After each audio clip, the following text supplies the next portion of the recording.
Beneath frost-bitten clover in a silent Midwest field, a killer buried his secrets for decades.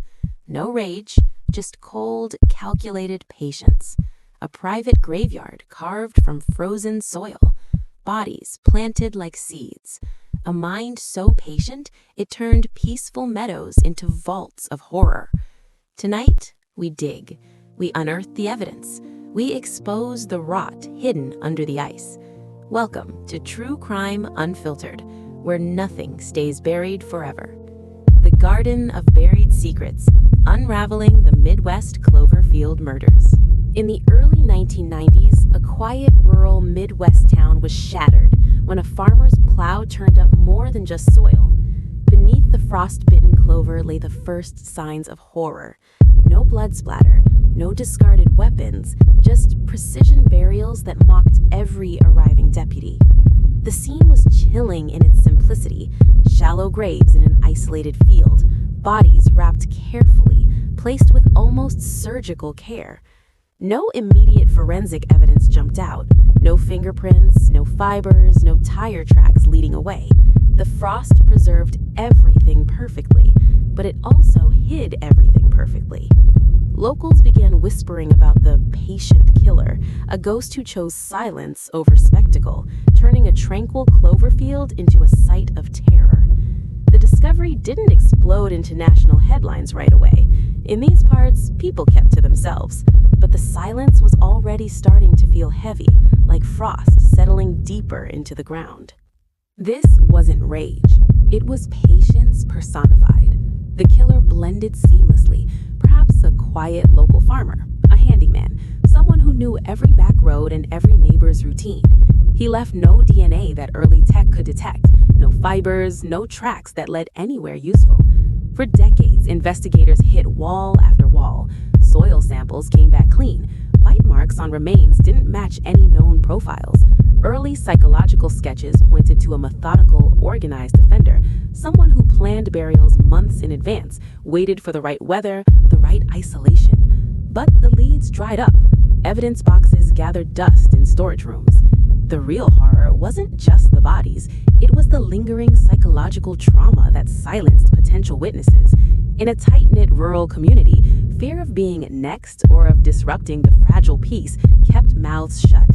The killer's greatest weapon wasn't a knife or a gun, it was time itself, stretching years into decades, while the frost held its secrets. Fast forward to 2024, technology finally caught up to patience.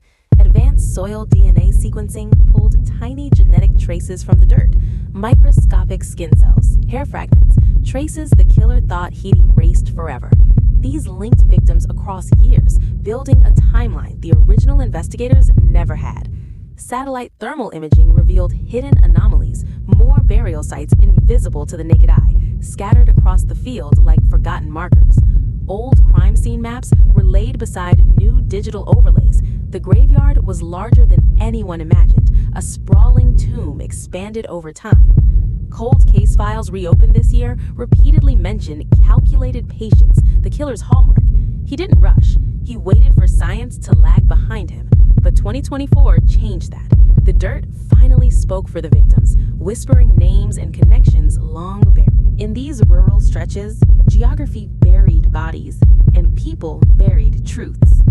The Midwest's vast, empty landscapes provided the perfect literal and social burial ground. Neighbors saw things but said nothing. The town's desire for peace inadvertently protected a predator. Local historians describe it as psychological rot, a slow decay under the stoic facade, where suspicion festered but never surfaced. Interviews with old-timers revealed tension. Everyone knew something felt off about that Cloverfield, but rocking the boat meant risking everything in a place where everyone knows everyone. Silence wasn't just golden, it was survival. And survival meant letting the frost cover what no one wanted to face. In these rural stretches, geography buried bodies, and people buried truths. The Midwest's vast, empty landscapes provided the perfect literal and social burial ground. Neighbors saw things but said nothing. The town's desire for peace inadvertently protected a predator. Local historians describe it as psychological rot, a slow decay under the stoic facade, where suspicion festered but never surfaced. Interviews with old-timers revealed a tension. Everyone knew something felt off about that Clover field, but rocking the boat meant risking everything in a place where everyone knows everyone. Silence wasn't just golden, it was survival. And survival meant letting the frost cover what no one wanted to face.